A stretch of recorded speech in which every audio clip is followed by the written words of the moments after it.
একটি লাশ নিয়ে বাণিজ্যের খবর জানাবো, যে লাশের উপর ভর করে পুরো পরিবার হয়েছে কোটিপতি। নুন আনতে পান্তা ফুরোনো সেই পরিবারের সকলেই আজ সচ্ছল।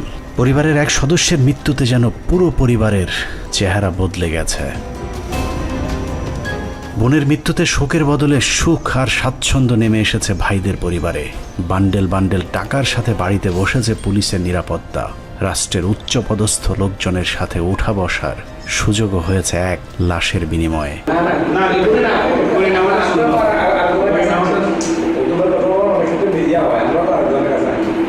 একদিকে গড়েছে ভেঙেছে অন্যদিক। যেই লাশ তার পরিবারকে কোটিপতি করেছে, ঠিক একই লাশ নিঃস্ব করে দিয়েছে অর্ধ শতাধিক পরিবারকে। 16 জনের গলায় ঝুলিয়েছে ফাঁসির দড়ি, শরীরে নির্যাতনের ক্ষত, অনেকের স্বাভাবিক বেঁচে থাকার পথকে করেছে বাধাগ্রস্ত।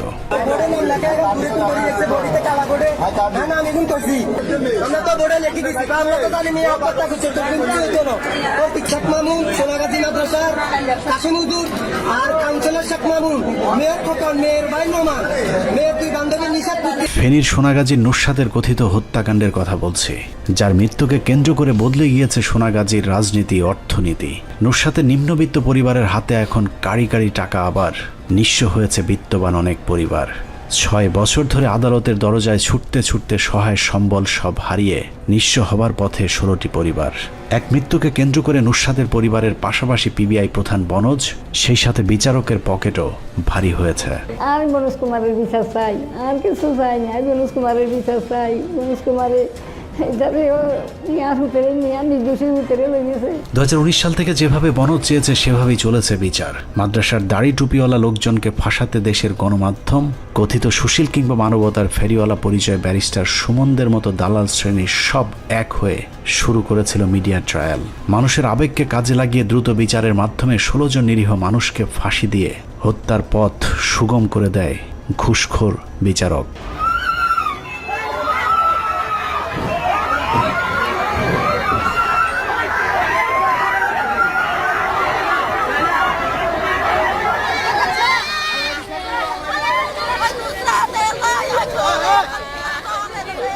মামলা শুরুতে রাষ্ট্রপক্ষের বিপি হাফিজুর রহমানের নেতৃত্বে আইনজীবী প্যানেল নুসরাতের পক্ষে মামলা পরিচালনা করছিল, কিন্তু হঠাৎ করেই নুসরাতের পরিবার আইনজীবী পরিবর্তন করেন। তাদের পক্ষে আইনজীবী হিসেবে জেলা আওয়ামী লীগের আইন বিষয়ক সম্পাদক শাহজাহান সাজুকে নিযুক্ত করার পর থেকেই পাল্টে যেতে থাকে পুরো বিচার প্রক্রিয়া।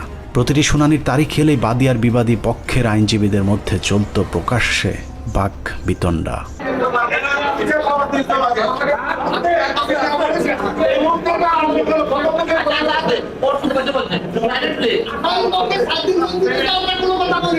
নুসরাতের পরিবারের নিয়োগ করা আইনজীবী আওয়ামী লীগ নেতা শাহজাহান সাজুর গোপনে রেকর্ড করা কিছু বক্তব্য আমাদের হাতে এসেছে, যেখানে সাজু নিজেই স্বীকার করেছেন এই মামলার খুব বেশি চেষ্টা করা হলেও 4 জনকে কিছুটা সাজা দেয়া যেত, বাকিরা সবাই খালাস পাবার কথা।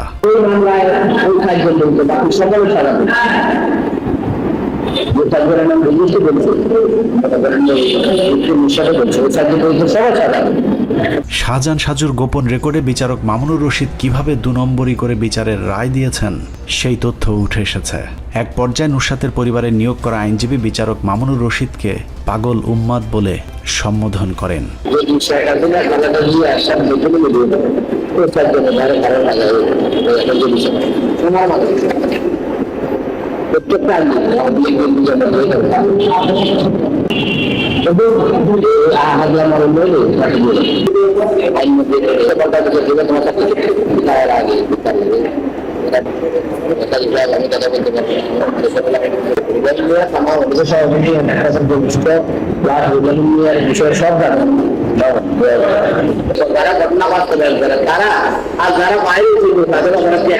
সবকিছু ঠিকঠাক থাকলে এতদিনে সবার ফাঁসি হয়েও যেত, কিন্তু মাঝে বাধা হয়ে দাঁড়ায় টিম 15 মিনিটস। আদাসা বোরকা এটা নিয়ে মনে হয় এক ধরনের অ্যালার্জি আছে। বুকের সাথে লটকিয়ে তার মাজা ভাঙতে আরমানিয়া সম্পূর্ণ নির্দোষ। শরীরের পুরো জামা কাপড় খুলি ইলেকট্রিক শর্ট দিয়ে 2022 সালে 15 মিনিটসে তুলে ধরা হয় একটি আত্মহত্যাকে কিভাবে হত্যার নাটক সাজিয়ে সোনাগাজী বাসীর উপর নৃশংসতা চালিয়েছে পিবিআইয়ের মনোজ কুমার। মিথ্যা স্বীকারোক্তি আদায় করে। আর মনোজ কুমারের বিচার চাই। এই যে মিথ্যা রিপোর্ট দাখিল করা হলো, আত্মহত্যাকে হত্যা হিসাবে সাজিয়ে দেওয়া হলো, সেজন্য মনোজ কুমারের বিরুদ্ধে আইনানুগ ব্যবস্থা গ্রহণ করা হলো। সেই অনুসন্ধানে যা তুলে ধরা হয়েছিল সেখানেই নুসরাত হত্যা নাটকের শেষ পর্ব হতে পারত, কিন্তু হয়নি, কারণ তখনকার রাষ্ট্রটাই চলত মনোজ কুমারদের ইশারায়। ন্যায় বিচার নিশ্চিত না করে উল্টো আমার বিরুদ্ধে 3টি উদ্দেশ্যমূলক মামলা করা হয়েছিল। আমি বাদী হয়ে গত 30/9/2022 তারিখে সোনাগাজী মডেল থানায় তার বিরুদ্ধে একটি সাধারণ ডায়েরি করি। বনজদের রাজত্বে নতুন রাজা এসেছে, কিন্তু রাজ্য চলছে আগের মতোই। ধান্দাবাজ বিচারকদের ধান্দাবাজির কারণে দীর্ঘ 9 মাসেও নিরীহ 16 জনকে এখনও মুক্তি দেয়া সম্ভব হয়নি। বিশেষ আদালত বসিয়ে নুসরাত শাওনদের জামিন হয়, কিন্তু সোনাগাজীর নিরীহ 16 জনের ক্ষেত্রে জেরা সাক্ষী বাল ছাল করে চলছে সময়ক্ষেপণ, যে কারণে আবারও নুসরাত হত্যাকাণ্ড নিয়ে অনুসন্ধানে নামে টিম 15 মিনিটস। যে অনুসন্ধানে উঠে এসেছে আরও ভয়াবহ তথ্য।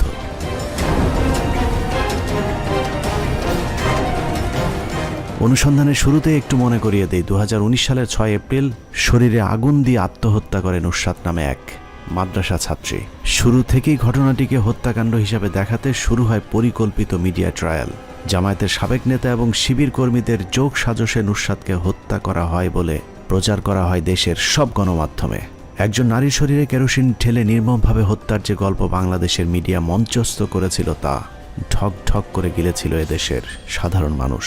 মাদ্রাসা ছাত্রী নুসরাত হত্যা মামলায় 16 আসামির সবাইকে মৃত্যুদণ্ড দিয়েছে আদালত। বিশেষ করে চিহ্নিত কিছু গণমাধ্যমের সহায়তায় নুসরাতের আত্মহত্যাকে হত্যাকাণ্ড হিসাবে প্রতিষ্ঠিত করতে যে নাটক সাজানো হয়েছিল, সেই নাটকের শুরু থেকে শেষ পুরোটা পই পই করে বুঝিয়ে দিতেই আজকের 15 মিনিটস।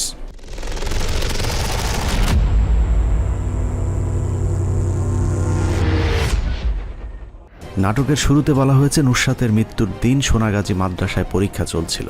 নুসরাত পরীক্ষা দিতে পরীক্ষার হলে যাওয়ার পর কেউ একজন এসে তাকে জানায় নুসরাতের এক বান্ধবীকে মাদ্রাসার ছাদের উপর পেটানো হচ্ছে। একথা জানার পর বিষয়টি সবার আগে শিক্ষকদের জানাবার কথা, কিন্তু নুসরাত কাউকে কিছু না জানিয়ে সুপারম্যানের মতো উড়ে যান ছাদের উপর। সেখানে যাবার পর তিনি কাউকে বাঁচাতে পারেননি, উল্টো তার গায়ে কেরোসিন তেল ঢেলে আগুন ধরিয়ে দেওয়া হয়, আর তাতেই নাকি মৃত্যু হয় নুসরাতের।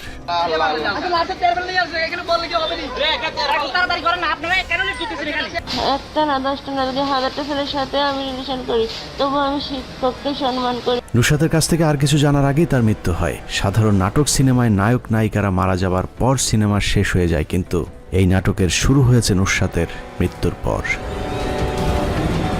পিবিআইয়ের লেখা স্ক্রিপ্টে বলা হয়েছে, নুসরাত হত্যা মামলার অন্যতম আসামি শাহাদত হোসেন শামীম তার 164 ধারার জবানবন্দিতে স্বীকার করেছেন নুসরাতের গায়ে আগুন দেওয়ার আগে তার গায়ে যে কেরোসিন তেল ঢালা হয়েছিল, সেই তেল তিনি ভুইয়া বাজার লোকমান হোসেনের দোকান থেকে কিনেছিলেন। 3টা বোরকা এবং কেরোসিন পলিথিনের ব্যাগে নিয়ে এসে সে শাহাদাত হোসেন শামীমের কাছে হস্তান্তর করে। পিবিআইয়ের বক্তব্যের সূত্র ধরে আমরা প্রথমে ভুইয়া বাজারের সেই লোকমানের দোকানে যাই, কিন্তু কি আশ্চর্য, লোকমানের দোকানে নাকি জীবনে কোনোদিন 1 ছটাক কেরোসিন তেলও বিক্রি হয়নি। প্রথম থেকে কইছি আমি জিনিস বিক্রি করি না, কিন্তু ওই ছেলে ঘুরে কয় যে কি জিনিস আমি এর থেকে এনেছি। মানে আপনি কেরোসিন বিক্রি করেন না? শামীমের কারণে আমি আটকা। শামীমের যদি খালি কই এর দোকে তো আমি তেল নিনু আমার সারিতে, কিন্তু হোলাটা ঘুরে আমার দেখাইতে। লোকমানের কাছ থেকে জোরপূর্বক বক্তব্য নেওয়ার আগে পিবিআই সোনাগাজী বাজারের আরেক মুদি ব্যবসায়ীকে চাপ দিয়েছিলেন।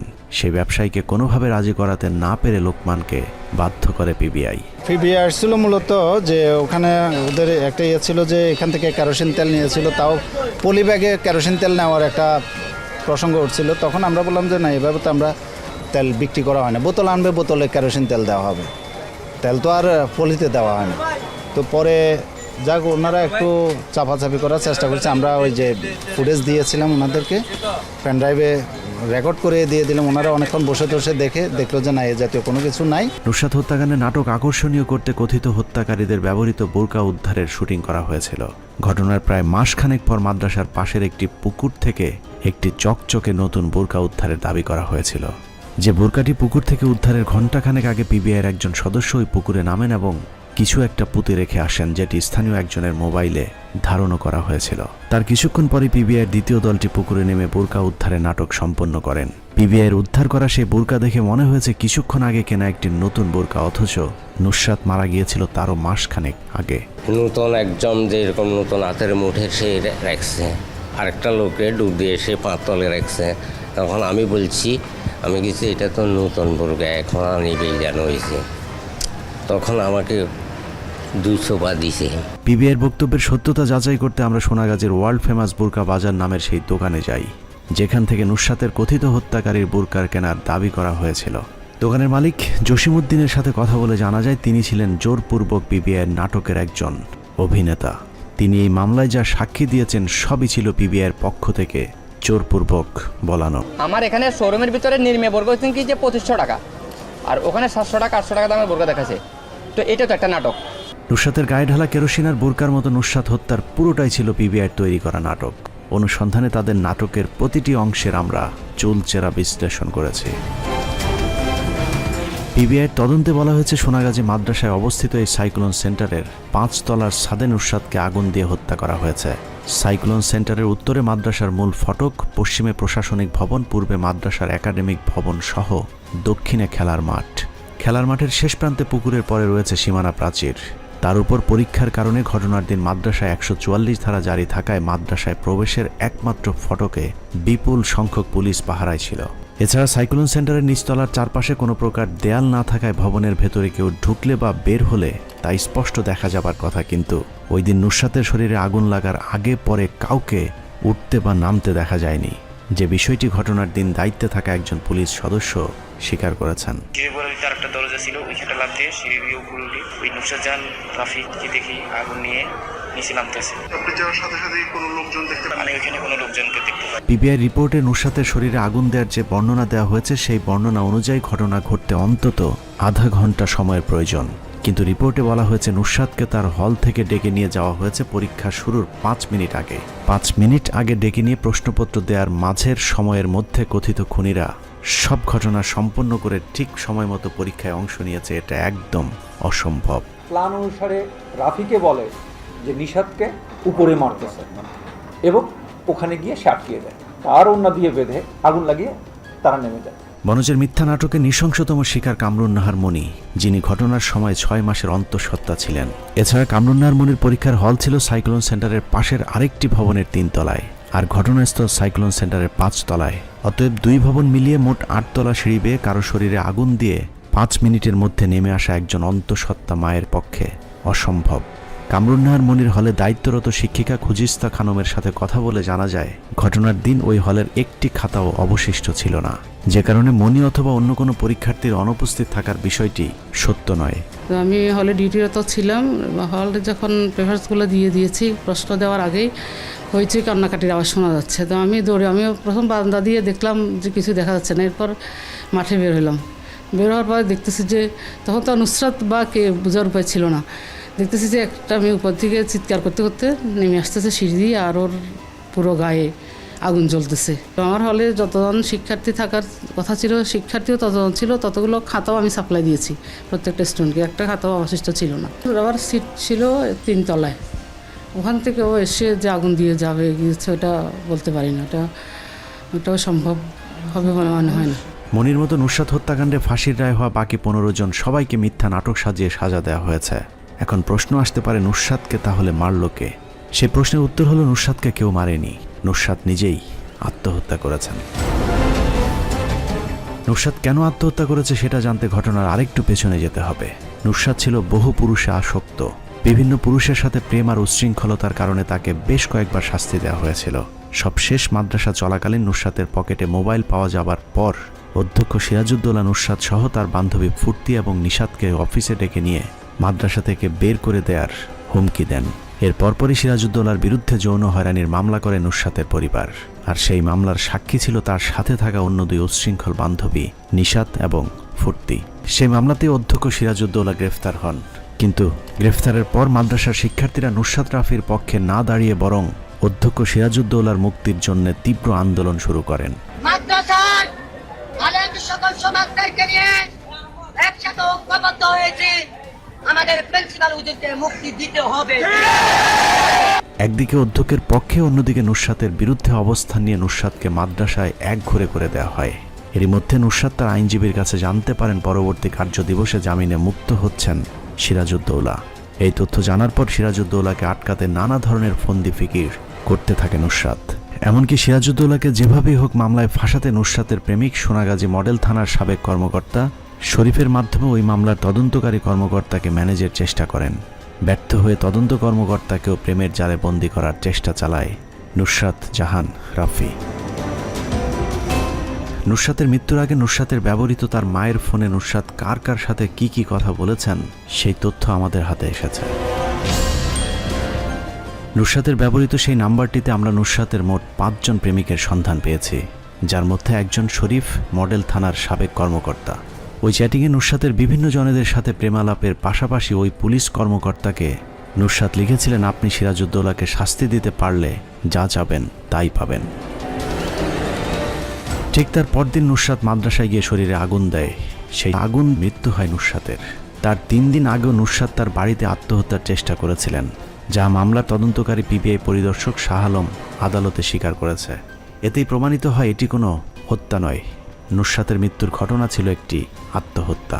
নুসরাতের বাড়িতে নুসরাত বাথরুমের মধ্যে আত্মহত্যা করার চেষ্টা করছে, কিন্তু সে আত্মহত্যার ঘটনাকে হত্যা হিসেবে প্রতিষ্ঠিত করতে যা করা হয়েছে তার নামে মাত্র আইনের শাসন আছে এমন কোনো মনুষ্য সমাজেও একেবারে অসম্ভব।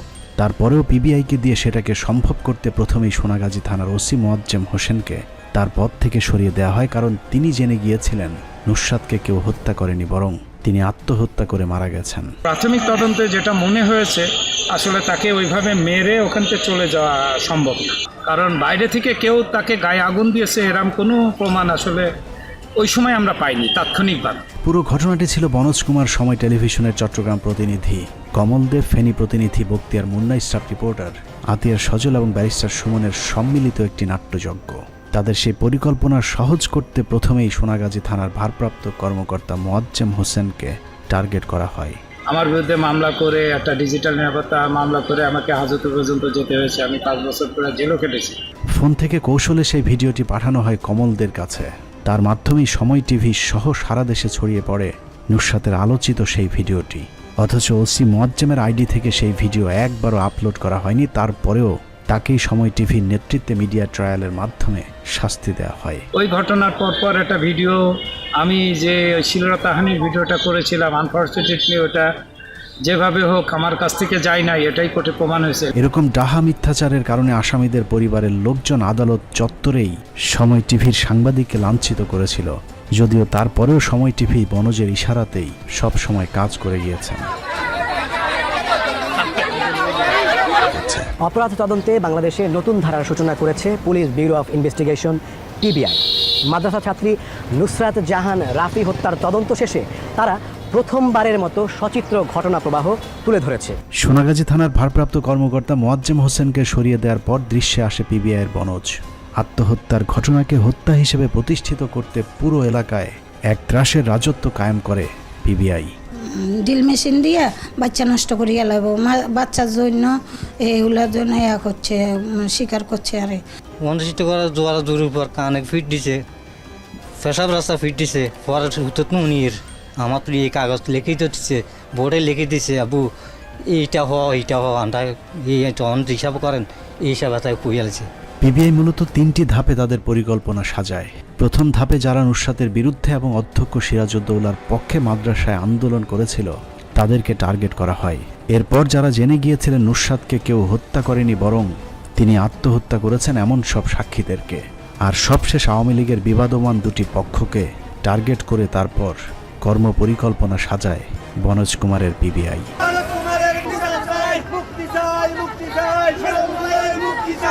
অধ্যক্ষ সিরাজউদ্দৌলা গ্রেফতার হবার পর মাদ্রাসার সব শিক্ষার্থীরা মিলে জেলা প্রশাসক ওয়াহিদুজ্জামান বরাবর একটি স্মারকলিপি দিয়েছিলেন, যেখানে মোট 1000 শিক্ষার্থী সিরাজউদ্দৌলার পক্ষে স্বাক্ষর করেছিলেন।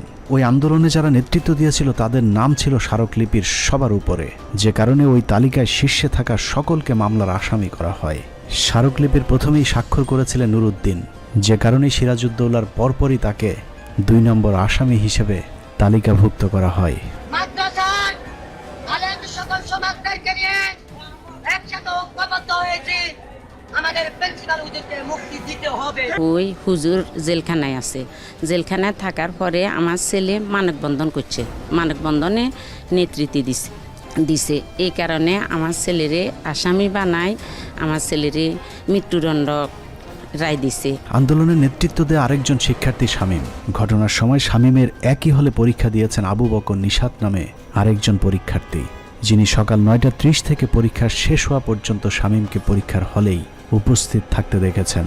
অথচ রহস্যজনক কারণে নুসরাত হত্যার আসামি হিসেবে শামীমকে গ্রেফতার করা হয়। আমার সাথে একই হলে পরীক্ষা দিয়েছে, ওর নাম হচ্ছে মোহাম্মদ শামীম। ওই দিন প্রায় 9:35 থেকে মোহাম্মদ শামীম আমাদের সাথে ছিল। আমরা একসাথে পরীক্ষার হলে প্রবেশ করি। পরীক্ষার যে টিচার আসছে 9:45 আসে, আমাদেরকে পেপার দিছে, আমরা বৃত্ত ভরাট করতেছি। এই অবস্থায় বৃত্ত ভরাট করা অবস্থায় হঠাৎ করে আমরা বিকট চিৎকারে আওয়াজ শুনি। তো আওয়াজ শুনি আমি মোহাম্মদ শামীম সহ অন্যান্য হলে যারা পরীক্ষার্থী ছিল, আমরা তাড়াতাড়ি চিৎকার শুনি বাইরে আসছি। দ্বিতীয় ধাপে শুরু হয় যারা দাবি করেছিল নুসরাত আত্মহত্যা করেছিলেন তাদেরকে। কিছুক্ষণ আগে নুসরাতের মৃত্যুর আগে তার ব্যবহৃত ফোনে নুসরাতের একাধিক প্রেমিকের সাথে যে খুদে বার্তার রেকর্ড দেখিয়েছিলাম, সে খুদে বার্তার মধ্যে গুরুত্বপূর্ণ একটি তথ্য পাওয়া গিয়েছিল। নুসরাত তার মাদ্রাসা শিক্ষক আফসার উদ্দিনের কাছে খুদে বার্তা পাঠিয়ে জানিয়েছিলেন সিরাজউদ্দৌলাকে ফাঁসাতে প্রয়োজনে তিনি আত্মহত্যা করবেন। সেই শিক্ষককেও পরবর্তীতে হত্যা মামলার আসামি দেখিয়ে গ্রেফতার করে পিবিআই। কারণ তিনি যদি বাইরে থাকেন তাহলে নুসরাত যে আত্মহত্যা করেছিল সেটি মানুষ জেনে যাবেন। আমার হাজবেন্ড নুসরাতের প্রাইভেট টিচার ছিল। 27 তারিখ ঘটনার পর যখন অধ্যক্ষের জামিন হবে সবাই বলা বলি করছে, তখন ঘটনার আগের দিন নুসরাত আমার হাজবেন্ডের কাছে কয়েকটি SMS পাঠায়। আর একটি SMS এ লেখা আছে, স্যার যদি সিরাজউদ্দৌলার জামিন হয় তখন আমি নিজে আত্মহত্যা করবো এবং সকল ছাত্র শিক্ষককে ফাঁসিয়ে যাব। নুসরাত নিজে আত্মহত্যা করেছেন এটা জানেন, কিন্তু হত্যা মামলার আসামি হতে হয়নি এরকম সৌভাগ্যবান মাদ্রাসা নিরাপত্তা কর্মী মোস্তফা এবং অফিস সহকারী নুরুল আমিন। ওই ঘটনায় তাদেরকে আসামি করা না হলেও একটানা 4 মাস 10 দিন সকাল 9টা থেকে গভীর রাত পর্যন্ত পিবিআই অফিসে ডেকে নিয়ে তাদের সামনে অন্য আসামিদেরকে নির্যাতন করে বোঝানো হতো পিবিআইয়ের বিরুদ্ধে কোনো ধরনের বক্তব্য দিলে তাদের পরিণতিও অন্য আসামিদের মতোই হবে। থাপ্পড় দিয়ে বলতেছে যে তোমার 15 মিনিট সময় দিছি, 15 মিনিটের ভিতরে তুমি যদি কেন বলা যে অমুক আপনি কেন উঠতে দেখছ, তাহলে আমরা তুমি 17 নম্বর আসামি তুমি বাঁচবা। আর যদি বলা যে না আমি দেখি নাই, তাহলে আমরা তুমি এখন থেকে তুমি আমাদের ওখানে 4 মাস 10 দিন আমাকে রাখি দিত। 9টা বাজে বাইর চলিয়ে 9টা বাজে যাইতাম, রাত্রে 3টা বাজে আমার নবী হোটেলের সামনে আনিয়ে দিত। লাস্টে আমি লোন করি, বুড়ো বাংলা থেকে 1 লক্ষ টাকার লোন করি, তাদেরকে টাকাটা দিছি। তৃতীয় ধাপে আসামি করা হয়েছে স্থানীয় আওয়ামী লীগ নেতা রুহুল আমিন ও তার সমর্থক মাকসুদ কমিশনারকে। অথচ এই রুহুল আমিনই নুসরাতের ইফটিজিংয়ের অভিযোগ পাওয়ার পর অধ্যক্ষ সিরাজউদ্দৌলাকে পুলিশের হাতে তুলে দিয়েছিলেন। যখনই আমি শুনছি তখনই আমি এখানে ঢুকলাম। এখানে ঢুকিয়াই অধ্যক্ষ অফিসে আসছিল দোতলায়, ওখান থেকে অধ্যক্ষরে আমি নামাই, ওসিরে ফোন দিয়ে পুলিশকে আনাই। পুলিশকে ওসি তাৎক্ষণিক আমার কাছে পুলিশ পাঠাইছে, আমি পুলিশের হাতে সুপর্দ করে দিচ্ছি 27 তারিখে। এটা দিয়ে আমি ঢাকা চলে গেছি। রুহুল আমিন ছিলেন মাদ্রাসার পরিচালনা কমিটির সহ সভাপতি ও উপজেলা আওয়ামী লীগের সভাপতি। তার সাথে রাজনৈতিক দ্বন্দ্ব ছিল সোনাগাজীর তৎকালীন মেয়র রফিকুল ইসলাম খোকনের। খোকনই প্রথম নুসরাতের ভাইকে কুবুদ্ধি দিয়ে প্রতিপক্ষকে ঘায়েলের পরামর্শ দিয়েছিলেন। অগ্নিদগ্ধ নুসরাতকে দ্রুত চিকিৎসার জন্য না নিয়ে প্রথমে মেয়র খোকনের বাসায় দেখা করেন নুসরাতের ভাই। ফেনীর হাসপাতালে নেয়ার পথে অ্যাম্বুলেন্সে যিনি চালক ছিলেন তিনি বিষয়টিতে চরম অবাক হয়েছিলেন।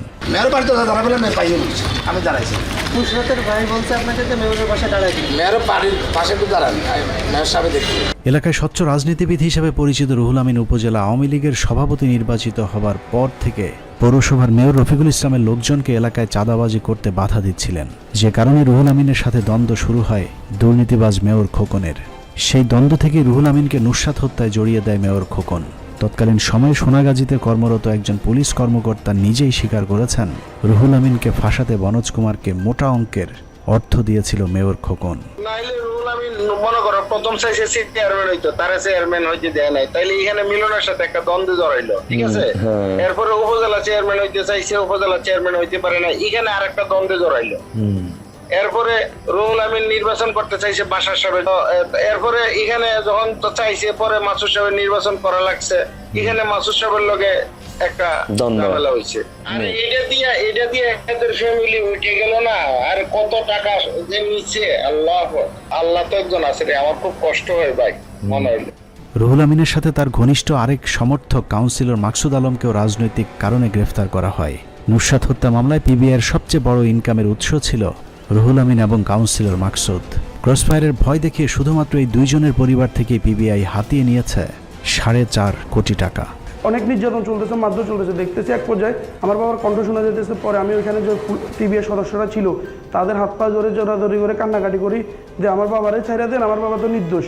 বলার পরে আমারে ওনার কোনো কথা শুনে না, আমার ঘাট ধাক্কা দিয়ে বাইর করে দেওয়ার পর আমি কিছু না করতে পারে বাড়িতে চলে আসছি। বাড়িতে আসার পর ওই দিন রাত্রে পিবিআই শাহ আলম ছোট কাকাকে কল দেওয়া হয়, তোর ভাই যদি রিমান্ড থেকে বাঁচানো হয় তুই 40 লাখ টাকা দিয়ে দিবি বনজ কুমার স্যারের জন্য। বনজ কুমার আমাকে হুমকি দিতেছে, ফোন দিয়ে বলতেছে যে তুই তোর ভাইকে বাঁচাতে চাস তাহলে আমাদের সাথে যোগাযোগ কর। আমাদের বনজ কুমার স্যারের সাথে কথা হয়েছে, তাদেরকে 40 লাখ টাকা দিতে হবে, দিলে তোর ভাইকে মামলা থেকে বাদ দিয়ে দেবো, রিমান্ডে কোনো নির্যাতন করবো না। আমার বাইরে যে মোবাইলটা ছিল যেটা মেসেজ যায় ওই মোবাইলটা পিবিআইয়ের কাছে জব্দ ছিল। আমরা ব্যাংক থেকে যদি 1 লাখ টাকা উঠাই 1 লাখ টাকার মেসেজ তাদের কাছে চলে যায়। এভাবে নিতে নিতে আমাদের কাছে 5 লাখ 10 টাকা নিতে বনজ কুমারের কথা বলে আমার কাছ থেকে টোটালে 10 লাখ 20 লাখ করে 40 লাখ টাকার মতো নিছে। রমরমাই বাণিজ্যের শুরু থেকে শেষ পর্যন্ত পিবিআইয়ের সাথে জড়িত ছিল নিহত নুসরাতের 2 ভাই মাহমুদুল হাসান নোমান এবং রাশেদুল হাসান রায়হান। নুসরাত হত্যা মামলার আসামি করার ভয় দেখিয়ে কিংবা মামলা থেকে অব্যাহতি করিয়ে দেওয়ার কথা বলে বিভিন্ন পরিবার থেকে নুসরাতের 2 ভাই লক্ষ লক্ষ টাকা হাতিয়ে নিয়েছে। সেই টাকা লেনদেনের সময়কার একটি ভিডিও ক্লিপও আমরা উদ্ধার করতে সক্ষম হয়েছে।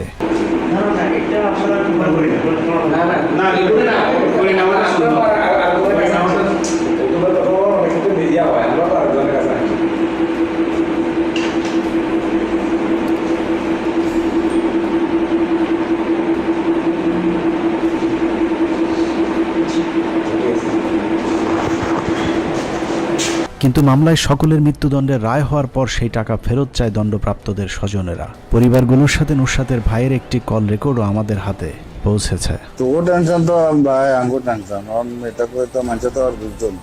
আর তো আমাকে ভালো আছে নি তুই ভালো ভাই, একটা মুসিবতে পড়ে গেলাম। আরে কাসম কা হলো তো কত হইছে নি আর কথা বলছি অনেকক্ষণ পর্যন্ত কথা বলছি। তুমি এটা কি কইছো, দেখা করবি কইছো তুই? ভাই এরা আমি ফোন দিব, আমি কিছুক্ষণ আগে আমার সাজুবের সাথে কথা বলছিলাম। আমি আপনার সাথে কথা বলতে চাচ্ছি না, এটা তো কথা বলছি। আমি কথা বলবো, আমি ভাইয়ের সাথে ফোন দিচ্ছি, আমি ভাইয়ের সাথে কথা তুই টাকা তুলি ডাইরেক্ট আমরা ফোন দিয়ে যাই তোর এর কাছে লই যাবো। আর নয় নয় সাইকেল আমার কাছে দিবি, সেটাও হারস। নুসরাতের ভাই নোমান এরকম চাঁদাবাজি করেছে আওয়ামী লীগ নেতা রুহুল আমিনের পরিবারের কাছ থেকেও। নুসরাতের ভাই নোমান রুহুল আমিনকে মামলা থেকে অব্যাহতি করিয়ে দেওয়ার কথা বলে 8 লাখ টাকা দাবি করেছিল, যেই টাকা লেনদেনের একটি অডিও রেকর্ডও আমাদের অনুসন্ধানে সংগ্রহ করেছে। বলতেছি ওই যে রুহুল আমিনের বিষয়ে বলছিলাম না আপনাকে, তো ওই বিষয়ে তো কথা বলতে আপনার তো অসুবিধা নাই নাকি?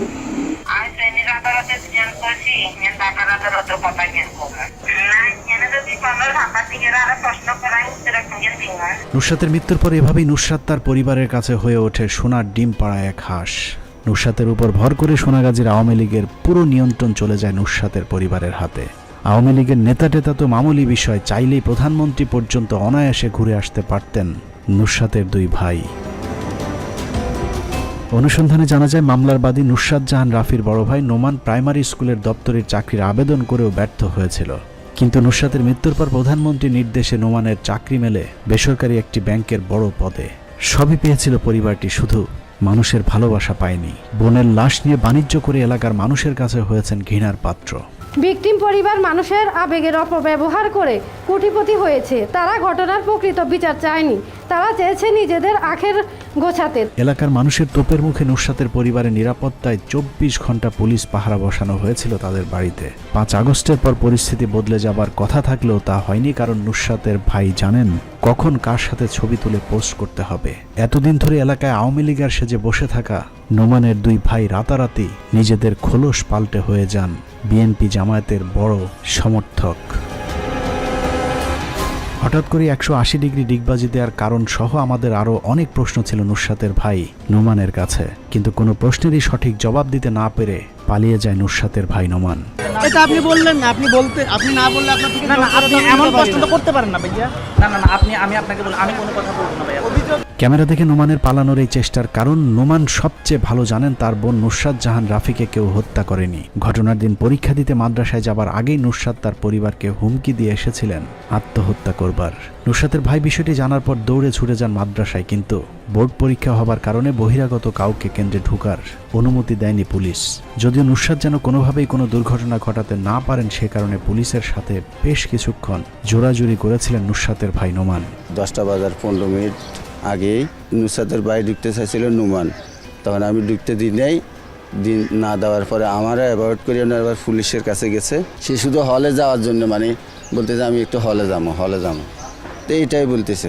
আমরা বাধা দিছি বা এরা স্যারেরা বলছে যে আমরা বাইরে থাকেন। তবে বোনের আত্মহত্যাকে হত্যা হিসেবে প্রমাণ করতে নোমান দাবি করেছিলেন ঘটনার দিন নুসরাত হাস্যোজ্জ্বল হয়ে পরীক্ষায় অংশগ্রহণ করতে গিয়েছিলেন। ঘটনার দিন অর্থাৎ গত 6 এপ্রিল 2019 তারিখে আমি নিজে নুসরাতকে আলিফ পরীক্ষা সেন্টার সোনাগাজী ইসলামিয়া ফাজিল মাদ্রাসার গেটে পৌঁছে দিয়ে বাজারে অবস্থান করেছিলাম। সে খুশি মনে পরীক্ষায় হলে গিয়েছিল এবং আগে 2টি পরীক্ষা ভালোভাবে দিয়েছে। নুসরাতের ভাইয়ের বদলে যাওয়া শুরুটা হাসপাতাল থেকে শুরু হয়েছিল। নুসরাতের মৃত্যুর আগে মামলার প্রথম তদন্তকারী কর্মকর্তা কামাল হোসেন যখন তার বক্তব্য নিচ্ছিলেন তখন নুসরাতকে সবকিছু শিখিয়ে দিচ্ছিলেন তার ভাই নোমান। ওই সময় সাব ইন্সপেক্টর কামাল হোসেন নোমানকে বাধা দিলে নোমান পুলিশের উপর ক্ষিপ্ত হন। আমি যখন তার হাসপাতালে তার স্টেটমেন্টটা নিলাম তখন তো সে একটাবারের জন্য বলে নাই যে এমুক। সাব ইন্সপেক্টর কামালের সাথে স্থানীয় একজন সাংবাদিকের কথোপকথনের একটি পুরাতন রেকর্ড আমাদের হাতে পৌঁছেছে, যেখানে কামাল হোসেন স্বীকার করেন সোনাগাজী থানা পুলিশের তদন্তকারী দল তাদের অনুসন্ধানে আত্মহত্যার প্রমাণ পেলেও অবিশ্বাস্য নাটকীয়ভাবে পিবিআই এটাকে হত্যাকাণ্ড হিসেবে প্রতিষ্ঠিত করার সর্বোচ্চ চেষ্টা করেছেন। আল্লাহ তো একজন আছে রে, আমার খুব কষ্ট হয় ভাই। আসল কথা হলো কি মেয়েটা বুঝতো না যে এই ঘটনাটা করলে পিবিআইয়ের ওই সময়ের উপপরিচালক জাহাঙ্গীর আলম তার এক ফেসবুক পোস্টে ওই সময় সোনাগাজী বাসীর উপর ঘটে যাওয়া পিবিআই নির্যাতনের রোমহর্ষক বর্ণনা দিয়েছেন।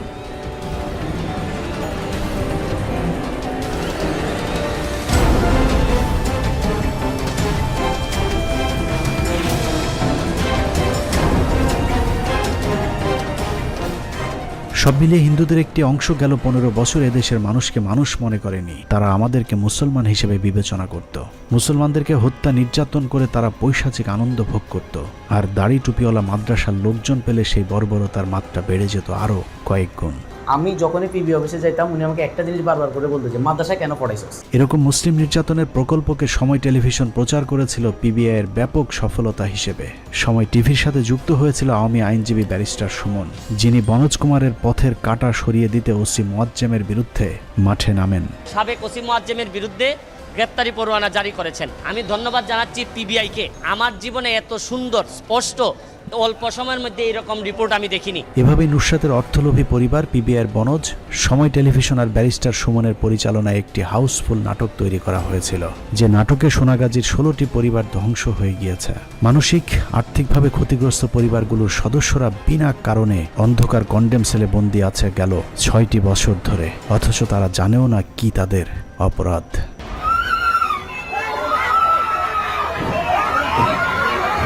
এরকম এক বিচারিক অপরাধের সাথে জড়িত মূল অপরাধী বনোজ কুমার পলাতক, ব্যারিস্টার সুমন এবং বাদী পক্ষের আইনজীবী কারাগারে। কিন্তু সময় টিভির ওমর ফারুক, কমল দে এবং ফেনী প্রতিনিধিকে এখনো পর্যন্ত আইনের আওতায় আনা হয়নি। তাদেরকে গ্রেফতার করে জিজ্ঞাসাবাদ করলে সব সত্য বেরিয়ে আসবে। এই মামলার গুরুতর আরেকজন অপরাধী মামলার তৎকালীন বিচারক নিজেই। ওই বিচারক বনজের সাথে হাত মিলিয়ে এক গাঁজাখুরি রায়ের মাধ্যমে 16 জনের জীবন থেকে সোনালী 6টি বছর শেষ করে দিয়েছে।